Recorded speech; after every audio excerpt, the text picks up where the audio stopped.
from the chief? Thank you. Old business. You're up again, chief. So we gave a conditional job offer to fill the mechanic position. We selected Brad Osborne. He's been with 12th and Valley as a mechanic for them for over 10 years.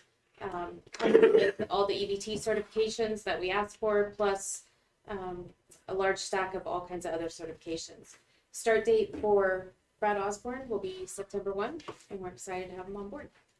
Excellent. I heard that it was an excellent hire from several people. So TBF&R probably is not happy with us, but I don't think we care. I don't think so. Chris is probably in trouble. That's good news. I think we'll get rigs back in service more quickly and probably save a significant amount of money having Brad on board. So good job. Thank you. Was it within the pay? What our deployment availability is. So for example, if we do not have the resources to deploy on welfare checks, then that would have to be policy from the board. The county's working on it as a whole, between county ops and county chiefs. And then Dr. Whitworth just has some draft policy for us as well that just came out tonight. So we understand that it's a safety concern for our crews.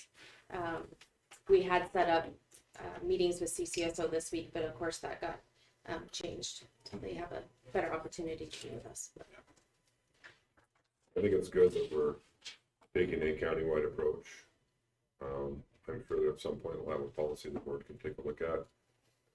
The way the letter from Schnur read, to an extent, if we actually have a policy in place, it makes it a little tougher for people to sue us if they felt we should have responded and we didn't. Mm-hmm. So that's going to be an important piece for everybody in the county. So hopefully in the next couple of months we can put something in. Yeah, and Chief Russell has given direction to the crews that if the scene's not safe, that we do not expect. We'll have to come together and try to come up with some reasonable policy so that our folks are put in danger. As well as the Washington fire chiefs. They're also pressuring in the legislation. Keep working on it and everybody stay safe. 2022 EMS levy. So at the last board meeting, I reported that we had gotten an initial bid from Liz Loomis, and the bid was shocking. She did that price from the day that I asked her for the bid to the date of the levy. Once we realized we didn't need that much time, the bid came down to $35,000 to contract with Liz Loomis for the 2020 EMS levy. And staff would like to continue that relationship with Liz Loomis through that levy process. Is she said the EMS levy would be at 37 cents currently, or next year? That's what it's at currently. Okay, and we go back to 45, so we're talking 8 cents. And it could be more than that next year by the time folks get reassessed. Yeah, and I just told Liz that the history is that we go to 45 cents. It doesn't mean that that's what we're limited to if the board chose to take a different direction. You have to be made as far as an increase or keeping it the same. About 6 months prior to the levy, so that would be April-ish. Yeah.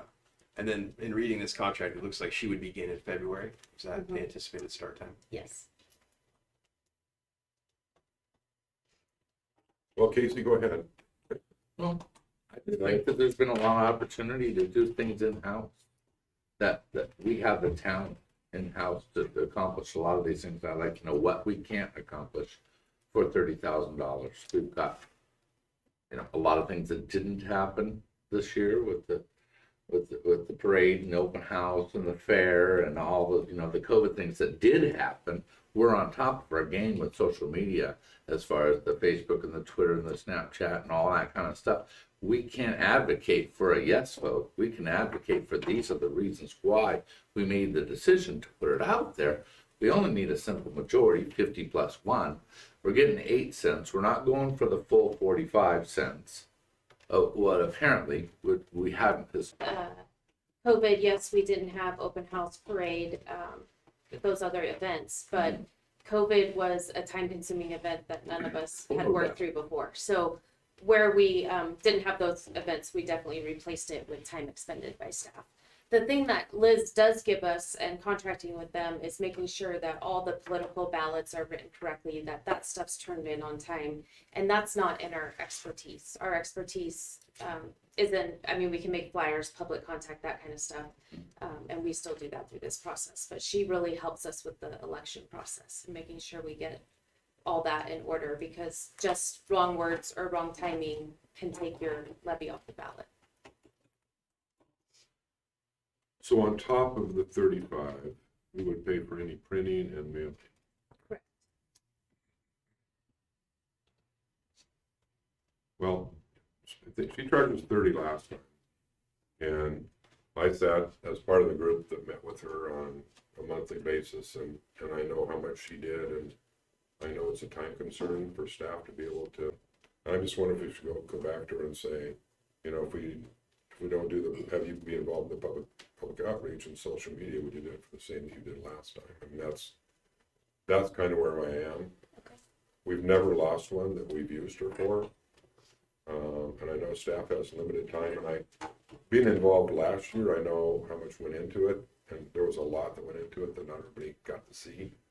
And next year, somebody else can be involved in that, and they can see how much is involved. But I'm just wondering if we could whittle down a thing or two and get her back to what she charged us last time. I'd be comfortable with that.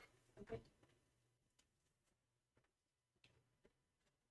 I don't know if she'd budge or not, but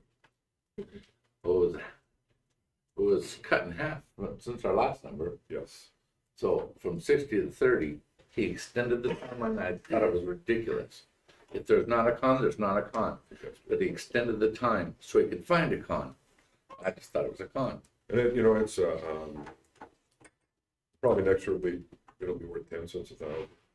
With our current assessed value, that's done $1 million. Probably pretty close. Pretty close. And it's worth making sure we do it right and having somebody that invest some time in it with us for $1 million. And you can always say, well, the EMS levy always passes. There are a couple of departments up north that didn't pass. Mm-hmm. And I just soon have somebody helping pick up some of the slack. But you can blame me. You can say, you know, Brad said. I think, and I agree with Casey, some of the stuff our staff could do easily do, and some of the stuff I think that she can do better than we can just because of her experience. Mm-hmm. And so if you can negotiate with her a little bit, especially the social media portion. I mean, we're fortunate to have Dave, and he knows the content that we had last time, and I feel better at 30. It's not, we don't have to make an immediate decision. You might just call her and say, Yeah. You know, are you comfortable at 30? Well, I think, just based upon the impact of what goes into the voters pamphlet and those types of pieces are what are ultimately the most important to help message and provide it. And she's got that spelled out here under the different forms of content. So, you know, the sets of public meetings and things like that, I don't necessarily know that. And she's done several. of those. Right, exactly. Fine. So, and she knows what to say. If we could hear back maybe a little bit more of Yeah. different. I do know she wants to get us on the calendar if we choose to go with her, so I'll try to have something for you next meeting. Okay. And I wasn't a part of the last EMS levy on the board. Is the 45 cent? Is that the ceiling? Is that where 50 cents is this. 50 cents is the ceiling? If you Okay. go to 50, we have to have a supermajority of 60%. If we renew at 45, we can get 50 plus 1. And that's been the board's take in the last few 6-year levy cycles. I'm personally not really comfortable going to 50 cents. We asked our citizens during the start of the pandemic to support us on that lid lift. Right. And they did. Yep. And at this point, I want to go back to the 45 cents, especially. For first weekend in October, maybe for a kickoff for Fire Prevention Month, is what we're kind of playing with. It will depend a little bit on COVID and the Delta variant and where we're going with that. We envision not a public open house for business associations, business leaders in the community, neighborhood, limiting it to about 30. So, and we're either looking at a Wednesday evening or a Saturday afternoon, unless the board has other direction. What about the separate neighborhood association in general? They only have like 20 or 30 people show up to the meetings, but they were all fairly active. Some, I know Mitch and several were active in the lid lift for us and getting the new station built. With those, maybe the board members or that group, maybe. Yeah. We might put us at 50 and. And maybe we could do 2 events too. Maybe do a tour for them and then a tour for another group too. I know the business association is, looking to get that going. We're gonna have, more business after hours events, and SWCA just did a business after hours event, and people were like clamoring to get out again. Look forward to that opportunity to showcase News Station 63. And I know that you will invite retired chiefs and commissioners and firefighters. Of course, Bill Lee and Danny Darnell have registered. of course. Thank you, Chief. TRT airbag purchase? How about, do you want to do that one before the long-term healthcare? Sorry. Oh, I skipped. That's okay. Gosh darn it. Employees of Washington State need to contribute to long-term healthcare through payroll, and we have to do that through payroll deductions. There's a state plan, but the coverage is not as good as some other plans, and it's expensive.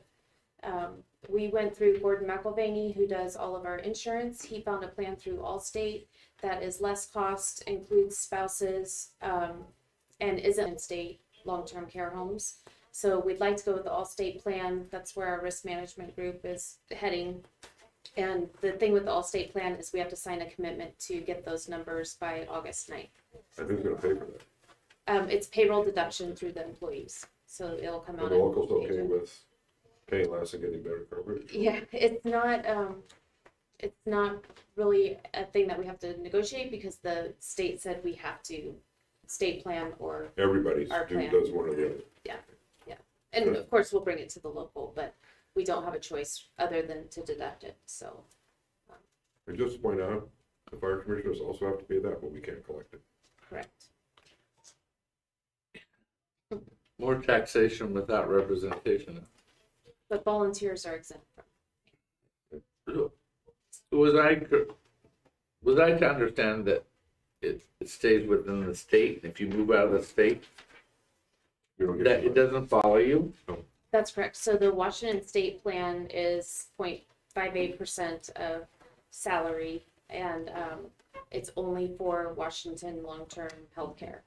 The Allstate plan is less of a deductible, includes spouses, and then it can go to any long-term healthcare facility in the United States. Which is a benefit in itself, Yes. makes it almost.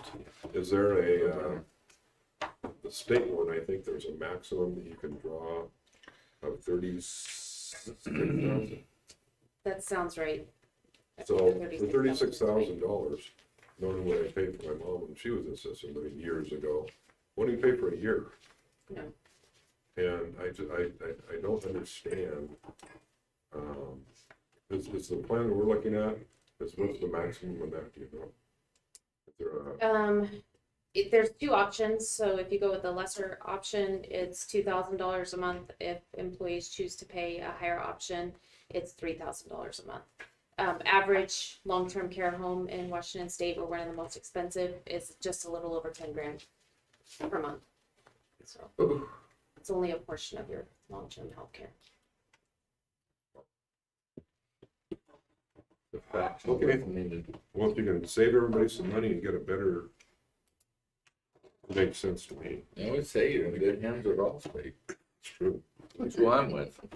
And in your packet is the legal description of it, as well as the Allstate I plan. tried to read it. Yeah. As long as you don't foul it, you're good. Do we have any questions for the chief on that? No. Sounds like you're making the best out of a sticky situation. This was brought into legislation with the paid family medical leave, so that rolled out last year. We and can't it's collect rolling that out either this year. today. Yeah. There are exemptions for commissioners and elected officials, so we could go through those and try to see if you're eligible for an exemption. We're not eligible. Well, We have to look at it. yeah, so for this portion of our, say, our stipend or something like that could be different because we're W-2'd on that. And if you're not W-2'd, then you don't have to pay into it. So if you're self-employed, Right. it doesn't apply. Nothing else? Hey, how about TRT airbag purchase? I'll let Chief Russell handle this one. Yeah, so there's an invoice here for airbag purchase. These are to replace some expired airbags from our current TRT stock. Some of these bags will be used in the future on the future purchase of our truck. So some will go on that, and then some of them will just be replacement for the current TRT airbags. And I'm happy to take any questions if you have any on those, but basically, it's the structural collapse type airbags that are primarily going to be in the TRT trailer aren't something that we use every day. It's not something we use really often other than in training. But it's insurance that will last us about 15 years. And, as we prepare for a big earthquake or anything like that, we want to be able to, provide our citizens of some currently expiring bags. So the old bags, there wasn't any liability to us. Is that something we could offer? Anybody else have to be destroyed? They can go out of the country. I mean, that's where most places send them. They still probably have some usable life. And we would probably, if it's cleared with the brass, that would probably be the best option. It'd be a shame if they still work for somebody not to get it. They do, I would, some of them I would not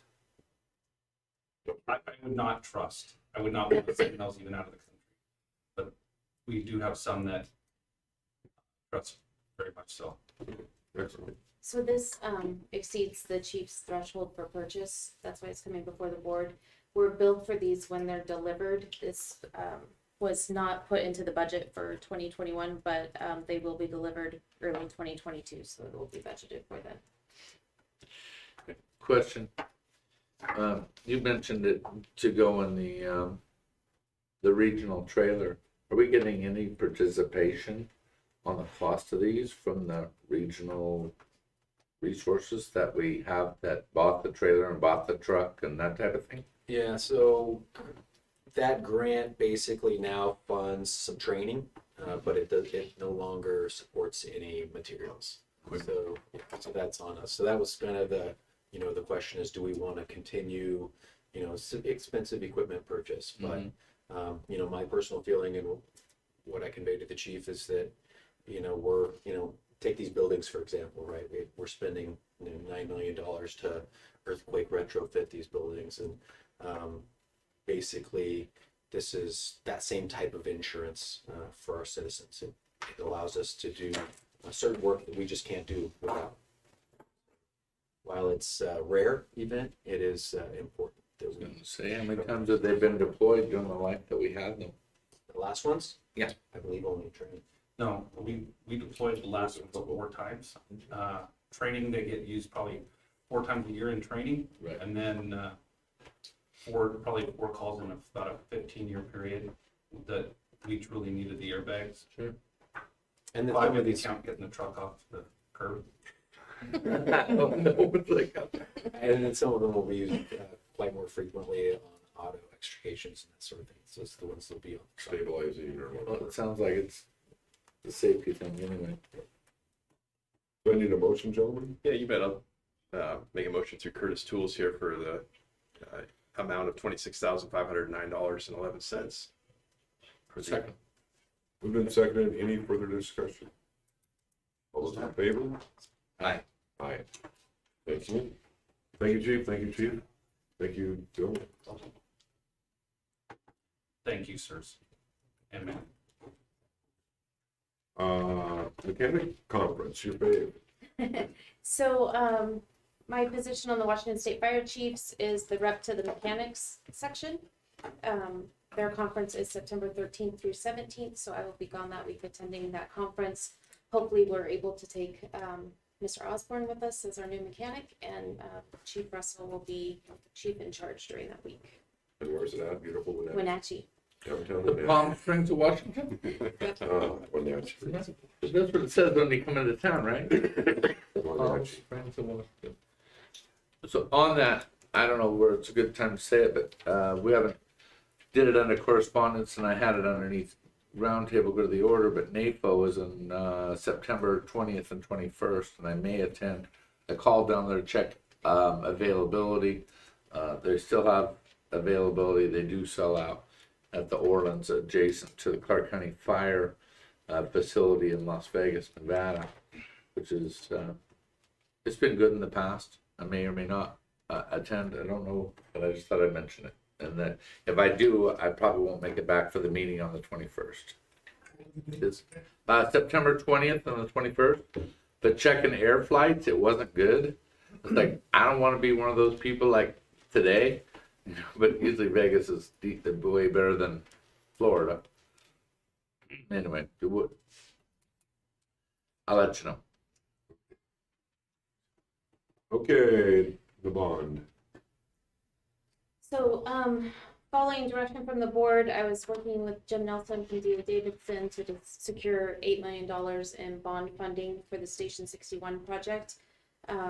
We entered into an engagement letter with him that's non-binding, but that is in your packet. Talking to him and Mackenzie about the timing for going out for this bond, I included in your packet the timeline, and we're aiming to receive those bond proceeds by December 2nd. So pricing of the bond and setting the final interest rate on November 4th. That would be a good day if any of the board members wanted to go up with me or someone from staff to see the actual selling of the bond and signing of the bond. Chief Taylor and I did that last time, and it was an interesting process. So that's all with that. Okay. Station 61 remodel. So Chief Newberry's on vacation this week, but I just wanted to update the board a little bit on what we're doing with the Station 61 remodel. We reevaluated the shop area, took out some break rooms, offices, that type of stuff, look at it more as an auxiliary building. So we're asking Mackenzie to go forward with the county for an auxiliary building remodel. What that means is, being that it's an auxiliary structure, it doesn't have to meet essential facilities. That cuts the price of the shop remodel by about 75%, bringing it down to just about $660,000. That's without any additions, but it does modify some of those spaces to make it more usable, heating, that kind of stuff. So PT would be there. And then, obviously there's some things we would have to do for the mechanic, like maybe a lift of some sort. Is that included, or would that be outside? That's outside a bit, so there's questions about the height in that area for a lift. But one thing that this mechanic is very functional at is driving around the stations and doing work inside the stations. And all of our stations have areas at least to tilt the cabs. So he's definitely more mobile and on the move. So, and then we can look at lifts and taller buildings down the road. So that's the big thing with the shop we're looking at. I had a couple questions throughout the last couple weeks. One of them was pertaining to the fuel tanks. The fuel tank estimate, if you remember, was in the $130,000, $140,000 range. We had discussions about, do we need one at 61, or could we just be sufficient with one at 63? If we were to do the remodel, we can still keep the current tanks that we have as is. They wouldn't be on the computer system that we're looking to move to track fuel usage and that kind of stuff, but we could keep what we have as is. Another thing we talked about was part of the design process has bumping out this wall that's behind you to get an additional square footage in this area. We did that as an add alternate, so that's a $40,000 add alternate. That means that when we go through the value engineering process, if that's something we want to eliminate, we can. And then the last thing is, I wanted to talk to you guys a little bit about the flip. So essentially moving day room, kitchen in this area, bedrooms, and that stuff up in the front area. When I re-looked at the original plans, crews were spread out. So we had firefighters kind of where they are now, and then captain's offices back here. And so it wasn't a good flow of the station, and then it didn't allow good flow for the healthy in, healthy out process. So that flip, by doing that, really allows that, and then gives them that hallway exit to respond to calls at nighttime. We know that nighttimes traditionally are a slower time, daytime's busier, and daytime they'll be in kitchen and day room, but we thought it's better to have people together than to have them separated. That whole flip of the station cost about $100,000. We are at 60% drawings, but there's nothing that can't be modified or changed if the board had issue with stuff that's in the preliminary drawings. It would cost some in redesign, But if it made the design better in the long run, it's probably money well spent if there are big issues with what we're looking at. As far as soundproofing, if we continue with the flip model, McKinsey's well aware of the sound issues we have with 63. They ensure us that they can make the windows, walls, and stuff if we put the dorms on the Hazelville Avenue side to be sound efficient. So. Do we have a modified budget number that we're talking about, as is? I mean, we were way high and then we deleted some things and we come back down to earth yet? Well, the process right now is we're setting up a meeting with the county. And we want to get the preliminary plans to the county because we want to even see if they will say that the shop is an auxiliary building. If they allow that, then we can start moving in a direction that the original shop structure was well over the 4.5 mark. So that takes about $4 million off the project right there, and gets us down into the 10 range. Other than that, the value engineering process, we haven't worked through all that. So there's some things in there that we don't anticipate will need, like new roof. That's in the $100,000 range. There's a carport on the south side that's in the $250,000 range. There's a carport off the side of the shop that's about $75,000. So there are areas that we can definitely value engineer. But the next step will be to see where the county sits on the shop. Thanks.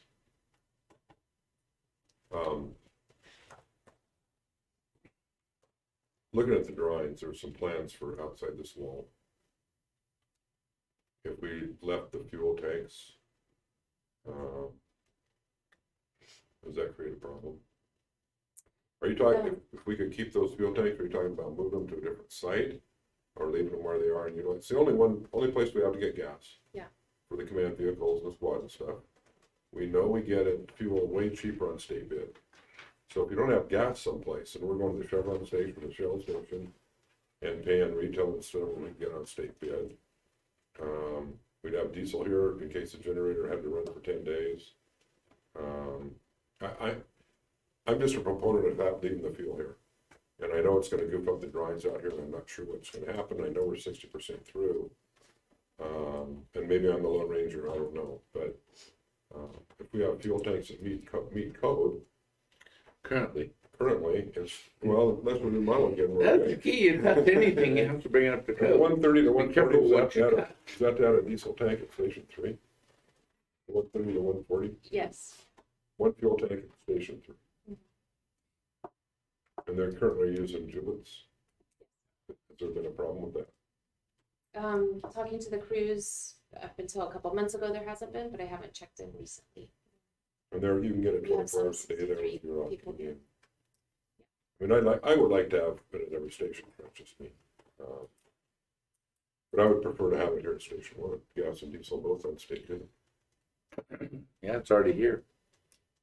But I know, Clarkford has several of them options. They can use ALNA and they can use the other side. Any CFN or Pacific Pride network, you can get fuel, and we should have that card anyway, in case we were somewhere for an extended period of time, that somebody has somebody could have a Visa card, or somebody could have a fuel network card that includes about 4 or 5 different vendors. But being that we are at 60%, like I said, it's not too late to change, but the further along the process we get, the more expensive it is to redraw mechanical systems and all that stuff too. So if there are big issues with the board, if maybe we could discuss them at next meeting too. Well, at the next meeting, we'll be at 70%. Well, we're gonna wait for the county to come back for auxiliary Okay. I don't know how, determination. am I the only one that feels having fuel here is a benefit? No, I love having fuel here. I don't even use it. But I just like anything you touch, you got to bring up to code. So can we not touch it and leave it? Because that'd be bonus. Well, that is what Kathy told me today, but I probably need to confirm, Yeah, make but sure leave it's it. far That'll enough away change. from the drawings and stuff. Because is the generator staying where it's at? No, I thought they were moving the generator down a little.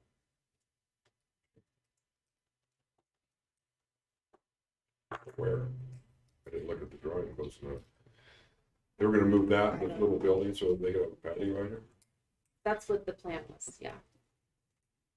What measures are being taken is with regard to the sound deadening and that aspect? Do we know that yet, or what does that look like? I mean, we're talking about fuel tanks, and I have experience, or it's been my experience to have fuel tanks at fire stations, not all fire stations, and have fuel picked up from commercial fueling networks and such. But when it comes to flipping around the fire station and adding that additional expense, I'm just curious what kind of processes are going to be in place to limit that noise, and what has been questioned there along the way.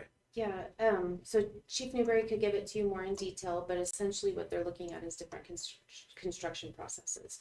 So heavier sheetrock, drywall, and then also splitting the walls to where there's not straight runs in the walls. So right now at 63, the way they're built is they're straight runs without splits. So they can do that. They can do better windows, higher grade windows.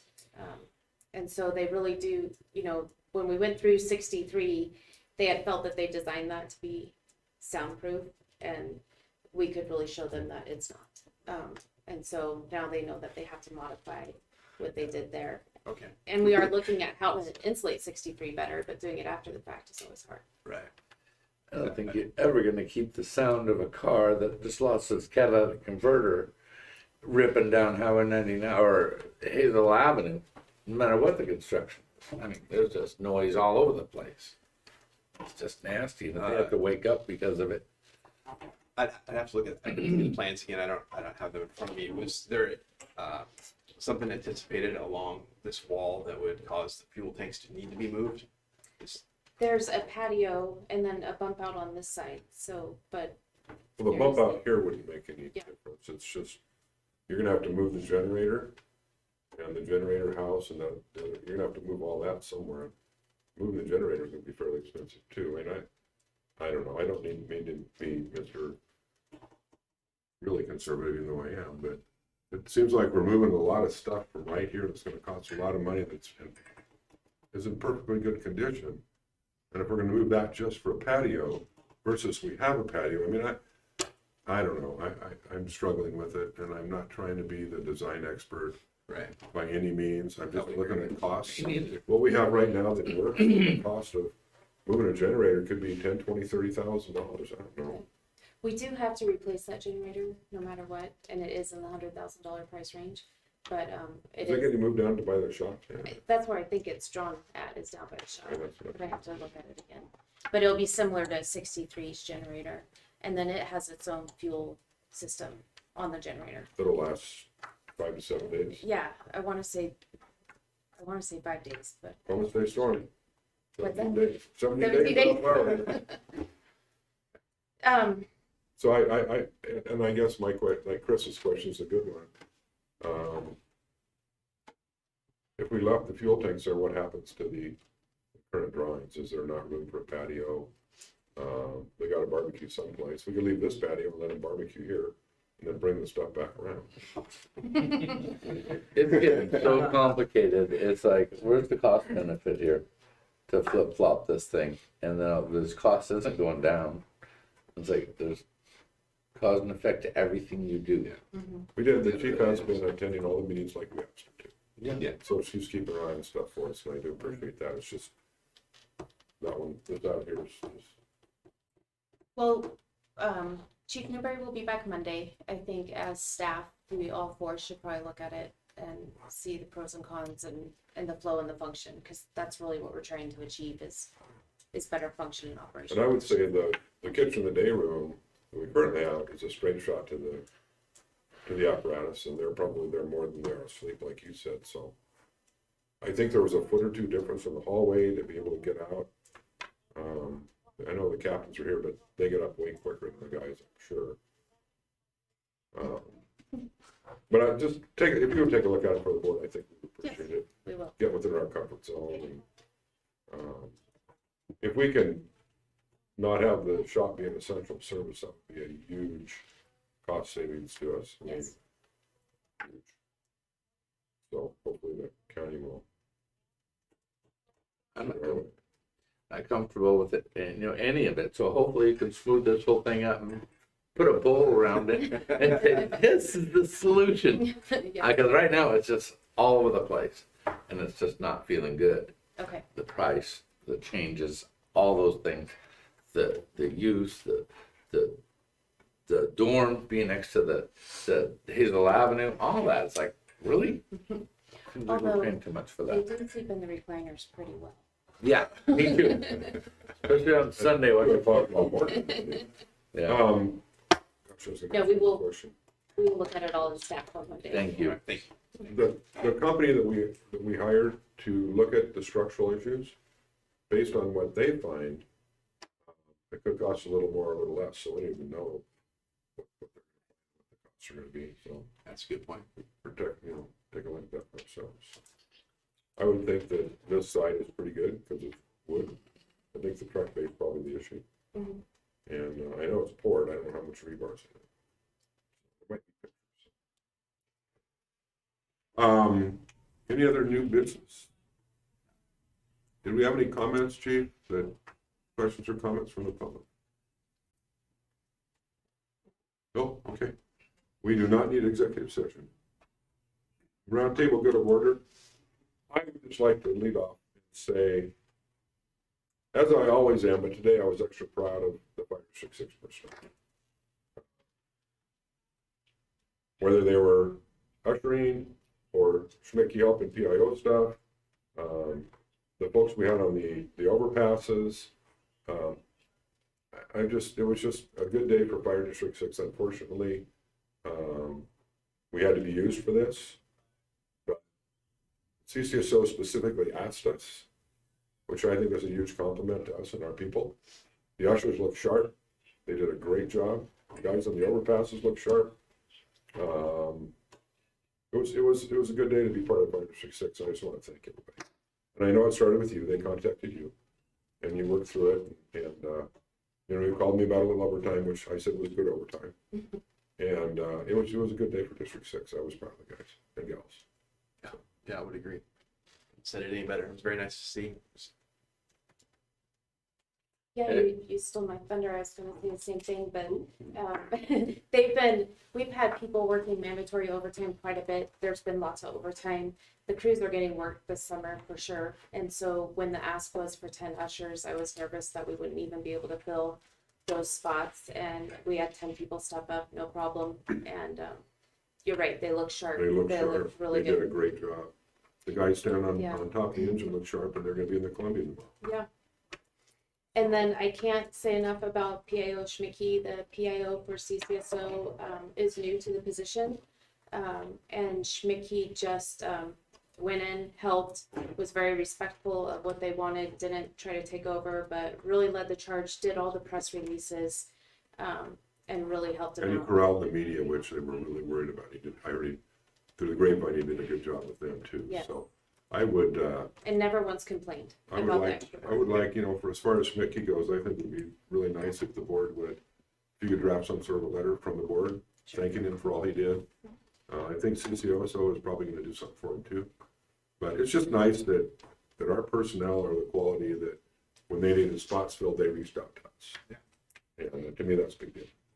The location wasn't solidified until just a few days ago. It seemed like it was supposed to be at the event center, and then it got changed to A1A, and he didn't even know that yet. So that was kind of a last minute thing, and worked out well. But he was ready to adapt to whatever needed to be done when I talked to him last, and I was impressed with that as well. So, thank you. Pretty tough to follow that up, but do we have anything else? I do have one more thing that that kind of follow it up. So the past 2 weeks, there's been a camp in Portland called Girls Build. It's directed towards girls 8 to 14 years old, where they learn trade jobs, so electrician, plumbing, water service, and firefighting. Part of that is hosted by the Northwest Regional Diversity Council, and they needed female firefighters to go be firefighters for the day with these girls from 8 to 14 years old. And we had both Ashley Mitchum and Sarah Merrick go volunteer their, well, not volunteer, but work their time for that camp and help girls at that age group realize what it is to be a firefighter. So Very nice. You're kudos on to that, them. you're on that board, aren't you? I am, yes. Actually, I do. Sarah Merrick. Good stuff. That's- Good stuff. Any other go to the order? Questions or comments?